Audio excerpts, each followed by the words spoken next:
Oi, crente. Tudo bem? Literalmente tomando uma limonada. Eu falei que eu vim aqui contar algumas coisas para vocês. Algumas coisas que já aconteceram na minha vida, alguns fatos. E eu quero começar hoje falando para vocês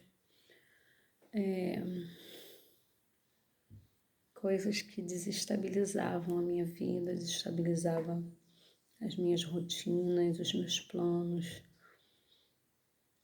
E eu não conseguia alinhar a minha vida para viver numa plenitude.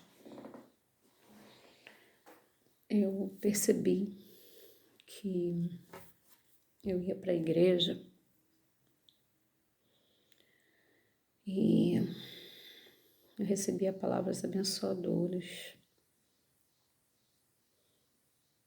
tanto do meu pastor, como de outras pessoas, como a cultos que eu ia.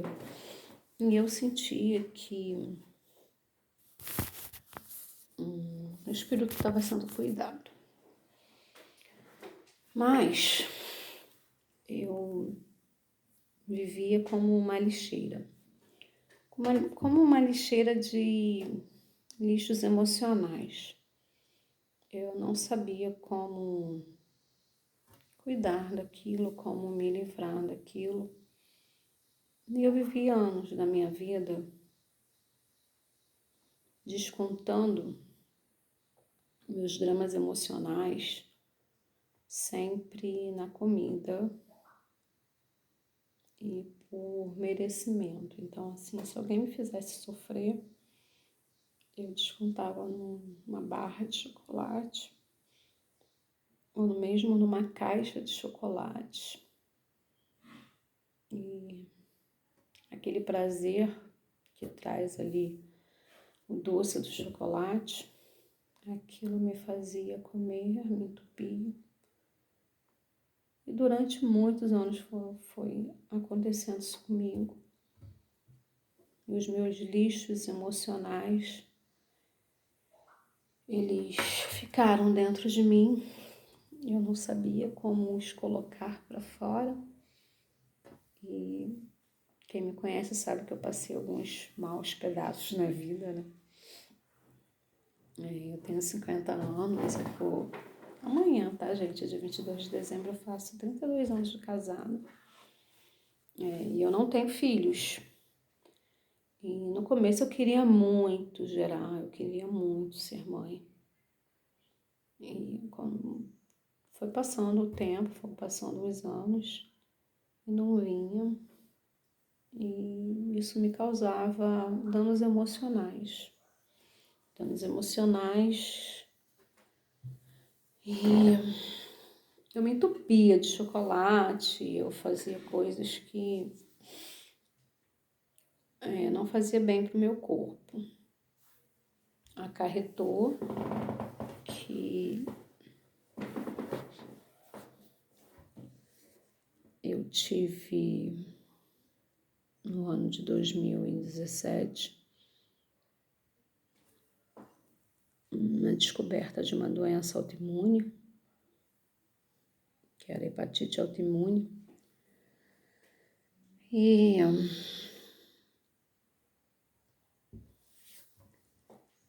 eu tive que passar por uma cirurgia para ver se eu não tinha hepatite autoimune, para ver se o que estava mudando lá, as minhas células do fígado, era por conta de pedras na vesícula. Eu tinha muitas pedras na vesícula. E eu queria descobrir o porquê que eu tinha essas pedras na vesícula, já que supostamente eu me considerava uma pessoa saudável, porque eu não comia fritura, mas em compensação eu comia muito chocolate. E o médico me indicou passar por essa cirurgia. Em 2018 eu fui para a mesa de cirurgia no mês de, se não me engano, de março de 2018, março de 2018. Fiz uma cirurgia para retirar a vesícula, porque estava entupida de pedra, mas eu não sentia nada, gente, eu não sentia dor. Só foi por conta da doença autoimune que eu descobri e que depois eu vou contar para vocês o que desencadeou essa doença autoimune. Por isso que eu falo, gente, que é tão importante a gente ter o alinhamento emocional, espiritual e físico para viver a plenitude da vida. Ao passar por essa doença, por essa cirurgia, eu fiquei... Era uma cirurgia boba, retirada de vesícula. Eu me lembro que era aniversário de 80 anos de meu pai, eu queria muito ir, mas o plano havia marcado para aquele dia e eu falei, não, eu vou fazer, eu vou encarar logo, porque posso brincar com saúde. E ali eu fiquei entre a vida e a morte. Eu fui parar no CTI depois da cirurgia. O médico falou assim, olha, de repente dá para você ir no aniversário do seu pai, porque eu vou te operar de manhã e à tarde ou no outro dia de manhã você já vai ter alta e de repente dá até para você ir. Eu ia fazer cirurgia por vídeo, fiz a cirurgia por vídeo e tô contando isso para vocês entenderem o que às vezes os lixos emocionais fazem com o nosso corpo, tá? Eu fui parar ali pelo consumo do excesso de gordura. Do excesso de gordura dos chocolates. Eu boto culpa no chocolate, gente, porque assim, a única coisa que eu comia que tinha muita gordura e que eu sabia que eu comia muito era chocolate. E o chocolate era para curar umas decepções que eu tinha na vida. Então, assim, eu fugia pro chocolate quando eu me lembrava do transtorno na época de não ser mãe, de não gerar, do transtorno de algumas decepções, de brigas, sabe, em família, às vezes no meu relacionamento, no meu casamento, no trabalho. Então, assim, eu sempre me afoguei no chocolate, na comida de modo geral. Então,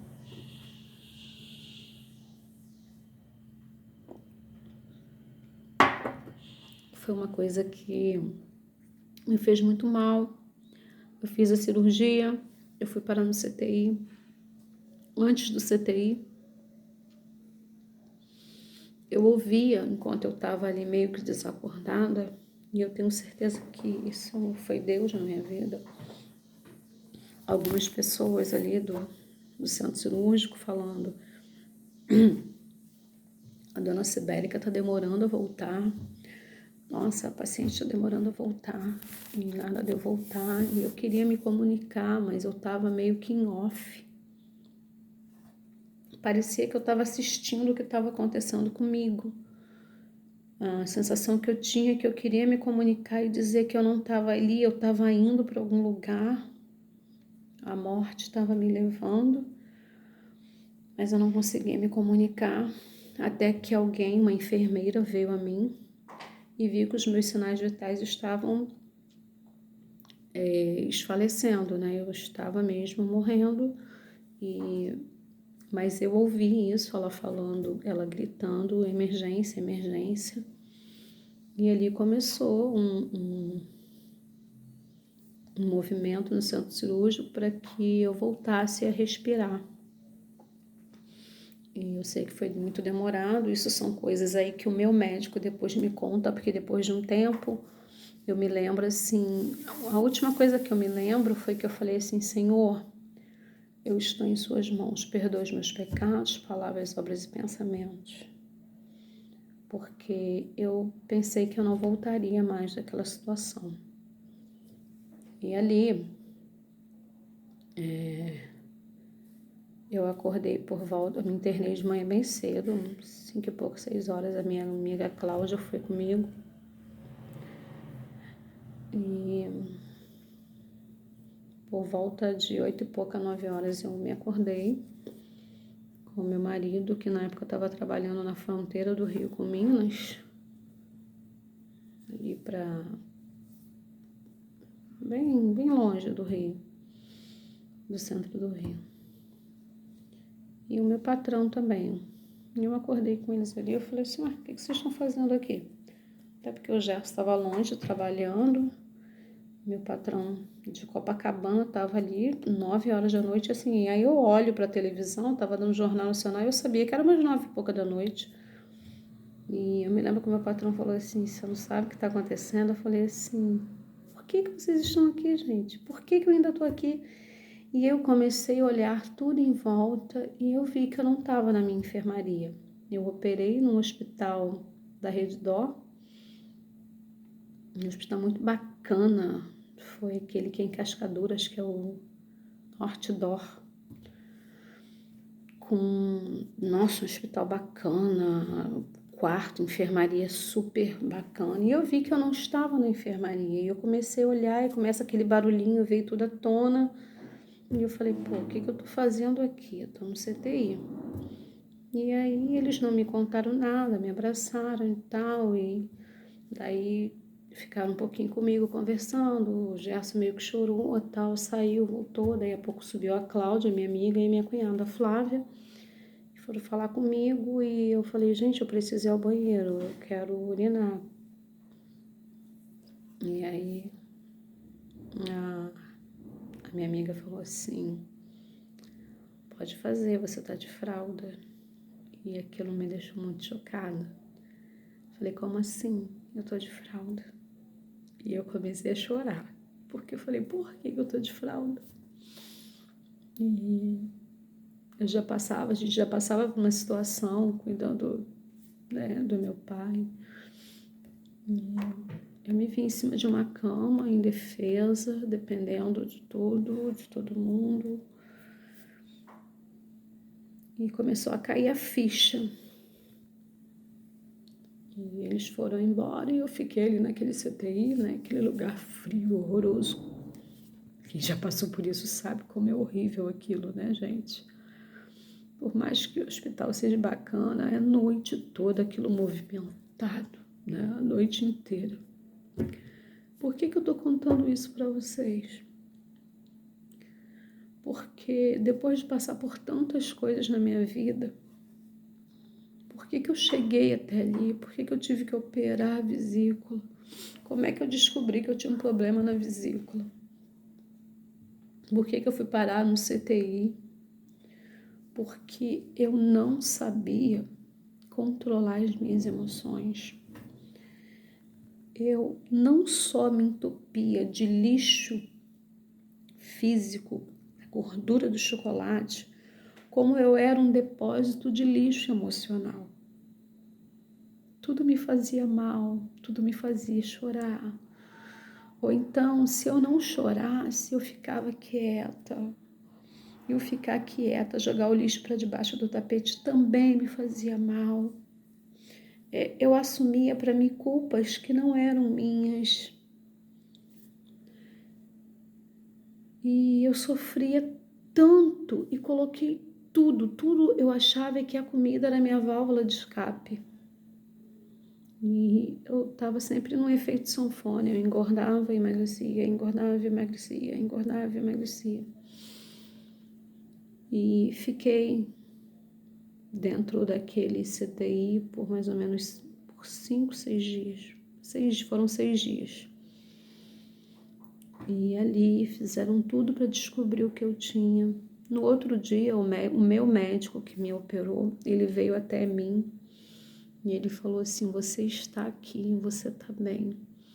E eu falei assim, doutor, o que aconteceu comigo? E ele falou assim, olha, Sibeli, os seus batimentos cardíacos ficaram a 6 por minuto. Eu não acreditei que você pudesse voltar. Até que uma enfermeira falou, vamos tentar mais uma vez, porque ela ainda é tão jovem. Ele ouviu aquela enfermeira, tentou, Deus teve misericórdia e permitiu que eu voltasse. a vida, porque ele falou que eu só desfalecia, eu só morria.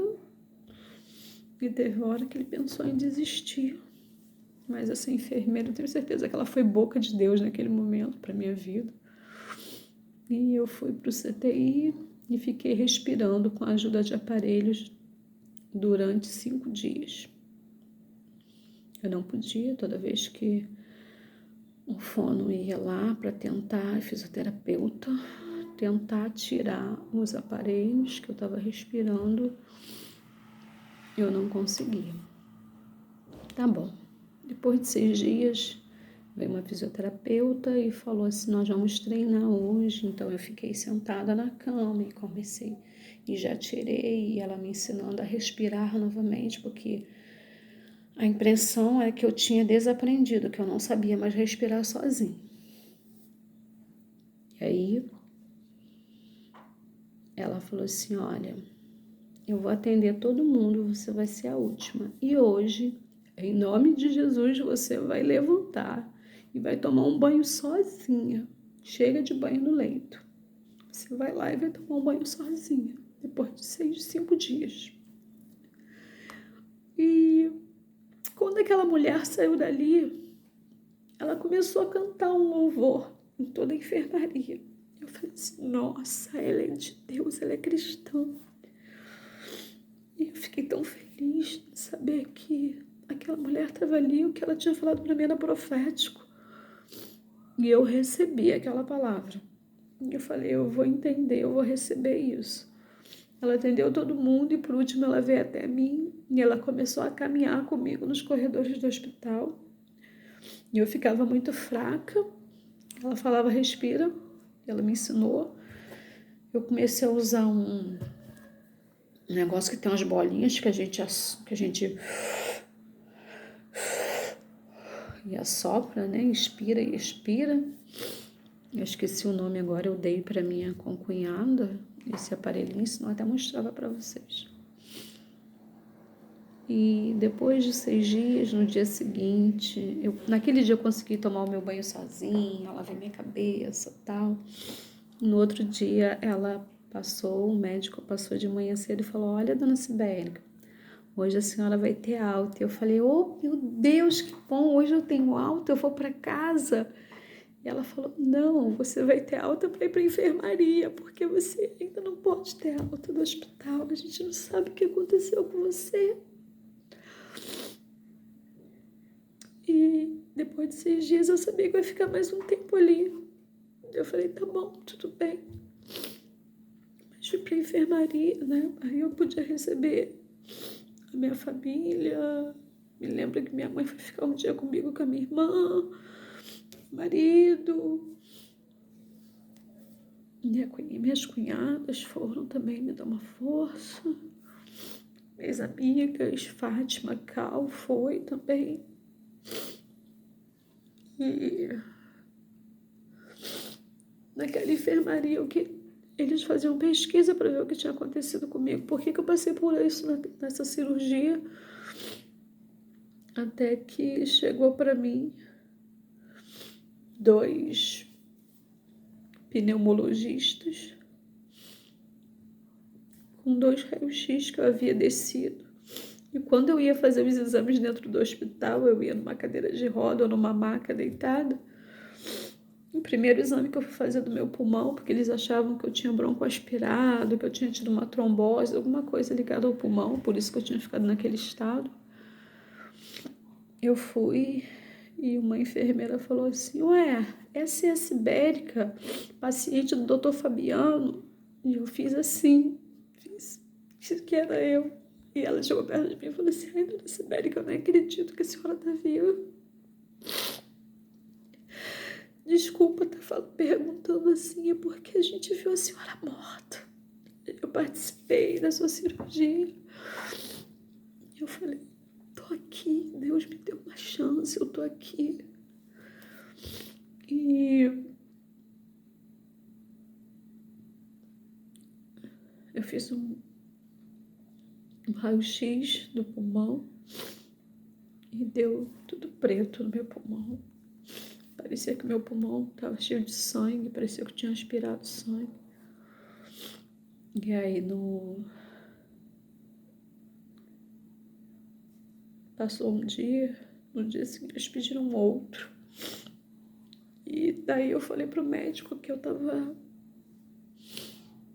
tava cuspindo sangue, placas de sangue. E o médico pediu para eu cuspir num copinho para ele ver.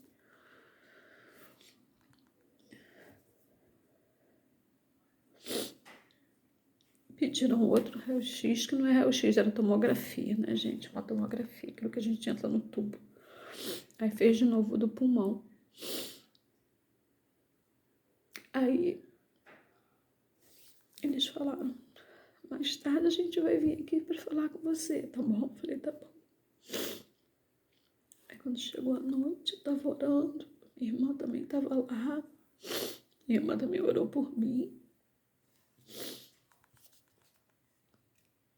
Aí os médicos chegaram, 2 pneumologistas para me dar a notícia, mas eu orando ao Senhor e falando, Deus, o Senhor não deixou eu ir naquela mesa de cirurgia, naquele centro cirúrgico, é porque o Senhor tem algo para fazer na minha vida. Então, Senhor, confunda esses médicos. Eu não entrei aqui com nada no meu pulmão. O meu risco cirúrgico foi liberado. Eu não tinha nada no meu pulmão, não tinha nada no meu coração. Eu não sei, Senhor, sair daqui com problema no meu pulmão.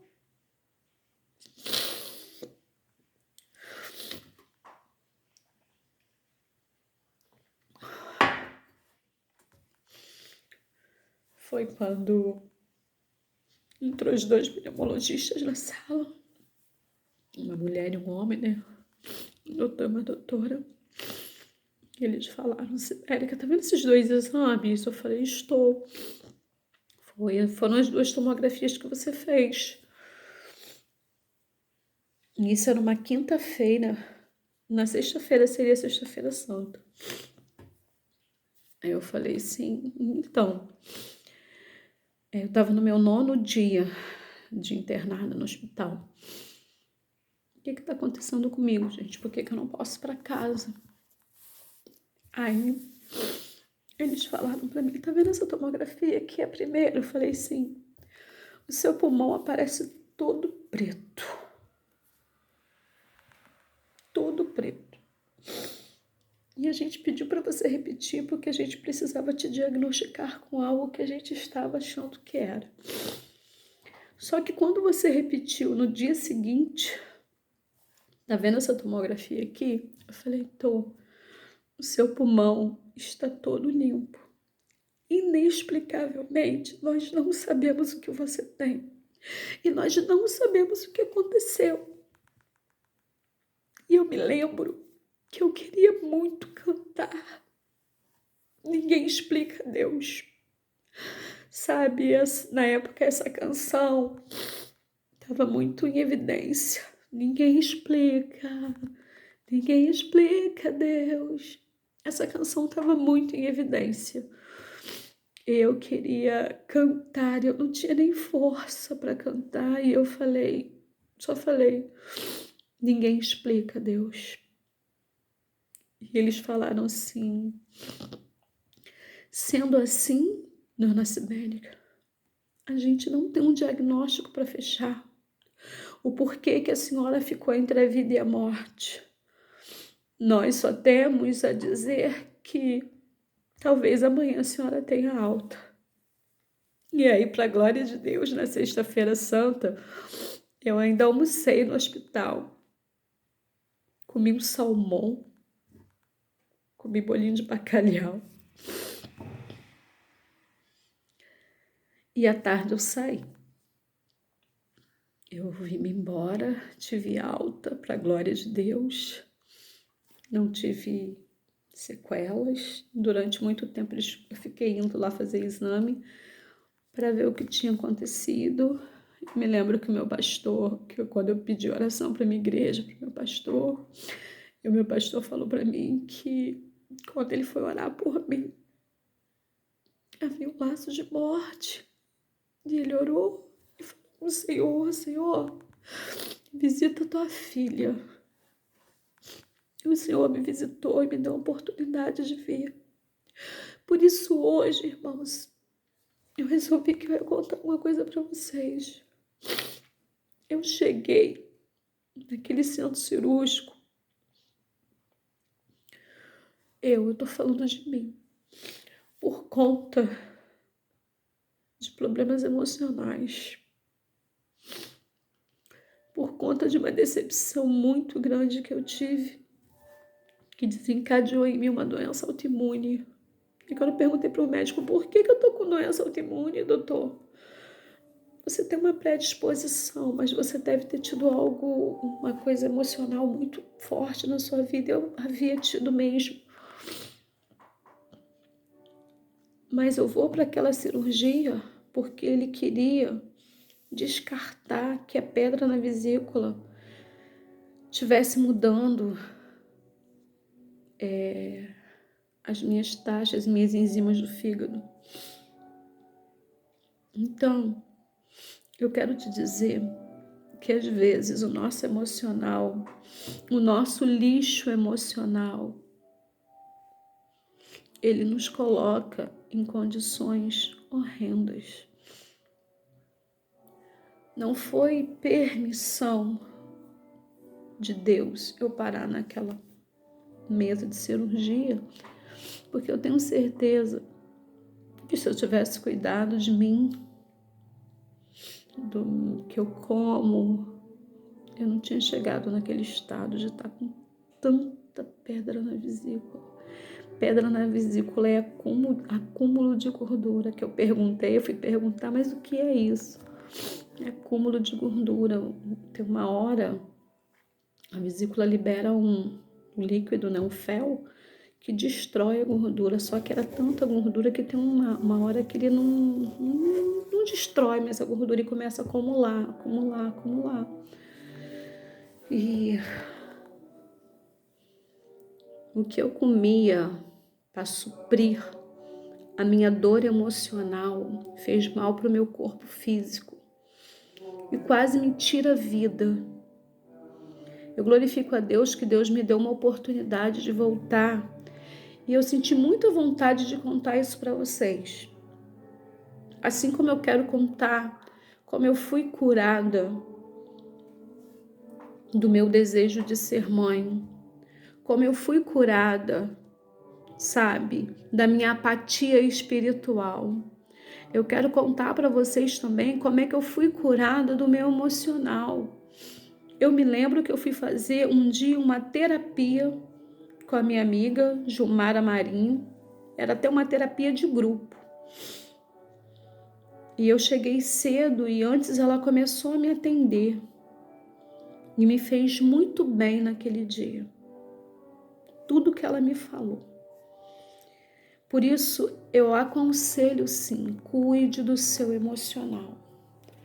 Eu li um livro, eu estou lendo, na verdade, um livro da Stormy O'Martin, que é O Segredo da Mulher que Ora. Queridas, ela fala que ela cuidava de tudo e de todos, mas ela não cuidava dela, ela esqueceu de orar por ela, ela esqueceu de cuidar do seu corpo, do seu emocional.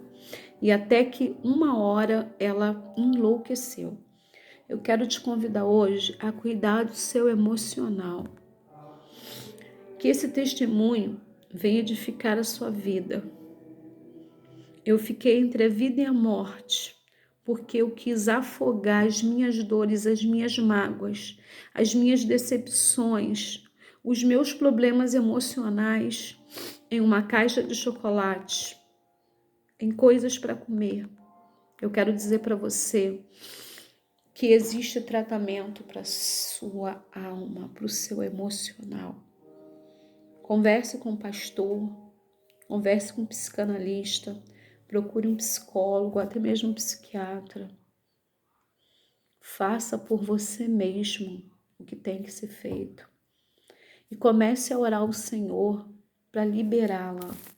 Eu orei muito. E eu falei, Deus, eu quero ter controle sobre a minha vida. Eu não quero mais ficar fazendo o que eu faço. ser uma descontrolada. Eu ia para a igreja, eu era crente, mas eu era uma descontrolada. Que se parasse com uma caixa de bombom, comia ela inteira. Do meu marido perguntar, me dá umzinho aí? E eu falei, mas acabou. E ele, você comeu a caixa inteira? Sim, era meu. Entende? Então, quando eu falo assim, vem comigo que dá sim. Eu não tô te convidando para ser magrela, não. Nós temos biotipos diferentes. Algumas de nós somos gordinhas natural. O meu biotipo é de uma mulher cheinha. Então você nunca vai me ver magrela. Eu não sou magrela, sabe? Eu não sou Barbie, igual a minha amiga Cíntia. Aquilo é uma Barbie, gente. Eu falo que ela é uma Barbie. É o natural da natureza. Eu conheço a Cíntia há 21 anos. Há 21 anos a Cíntia tem aquele corpício de Barbie. Já é a mãe, né? O filho dela é um rapaz e ela é uma Barbie. Eu não. Eu só estou te convidando para cuidar do teu ser. Somos tricotômicos, temos alma, corpo e espírito. Precisamos cuidar para alinhar e viver a plenitude. E hoje, Sibérica, você vive a plenitude? Vivo. E hoje é só a primeira parte. Eu vou acabar o vídeo por aqui, porque eu quero continuar com você conversando sobre a minha vida. E eu gostaria que você que se identificou com essa história, escrevesse o seu testemunho de vida aqui para mim também. Conta alguma coisa para mim. Você melhorou? Melhorei. Você consegue se controlar mais consigo? Não é fácil. Não é fácil. Às vezes dá com vontade de comer outra caixa de bombom, mas eu não faço mais isso. Eu às vezes carrego na minha bolsa chocolate para me provar que eu não sou dependente dele. É fácil olhar para um dependente químico e falar, esse cara é um sem vergonha, um viciado. E eu também era uma viciada. Eu quero te convidar. Vem comigo que dá. Vamos orar um pouquinho, rápido? Deus, em tua presença, Senhor, nesta noite já, eu te entrego todas as mulheres, Senhor, que por algum motivo se encontram presas em suas emoções. E às vezes, Senhor, descarrega as suas emoções em alimentos, em alimentação, ou até mesmo, Senhor, não se alimentam. E de alguma maneira, Senhor, tem ferido o seu corpo, ou tem esgotado o seu corpo com alimentos que não nutrem, mas que são lixo, ou tem desnutrido o seu corpo a ponto de estarem extremamente magras, porque o seu emocional está descontrolado. Deus, em nome de Jesus, dê a nós sabedoria para que venhamos a cuidar da nossa alma, do nosso emocional. É o que eu te peço, em nome de Jesus. Amém. Amém, amadas. Fiquem na paz do Senhor. Um beijo, vem comigo que dá.